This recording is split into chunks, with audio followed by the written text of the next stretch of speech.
Dans certains livres d'histoire, on parle de traite arabo-musulmane pour une région, mais de traite transatlantique quand il s'agit de l'Europe. Mais pourquoi ? D'abord, définissons ce qu'est une traite. C'est un système organisé de capture, de déportation et d'exploitation d'êtres humains. Dans certains systèmes, les personnes réduites en esclavage sont exclusivement des Africains noirs et dans d'autres, les profils sont beaucoup plus variés. Dans l'histoire, il en a existé plusieurs. La traite transatlantique menée par les puissances européennes qui s'étend sur environ 4 siècles du XVIe au XIXe siècle et la traite dite arabo-musulmane qui dure beaucoup plus longtemps, débutant vers les 7e et 8e siècles et s'achevant au 20e, qui s'étale donc sur près de 1300 ans.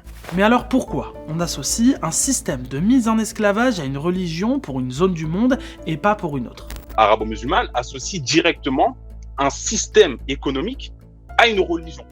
Contrairement à ce qu'on dit traite transatlantique qui, lui, au contraire, efface la religion au profit, on va dire, d'une géographie neutre. Et c'est ça le problème. C'est que d'un côté, on va essentialiser, religiosiser sur donc la traite arabo-musulmane en disant arabe et musulman. Et de l'autre, on va dire, définir une zone géographique. Et c'est ça le plus grand problème. Ces termes apparaissent dans les années post-indépendance, quand les historiens tentent de recontextualiser l'histoire de l'esclavage sur fond de débats mémoriels. A l'inverse, on parle de traite transatlantique, et là l'Europe disparaît du vocabulaire. Pourtant, ce sont bien des royaumes européens et chrétiens qui financent, organisent et légalisent ce système.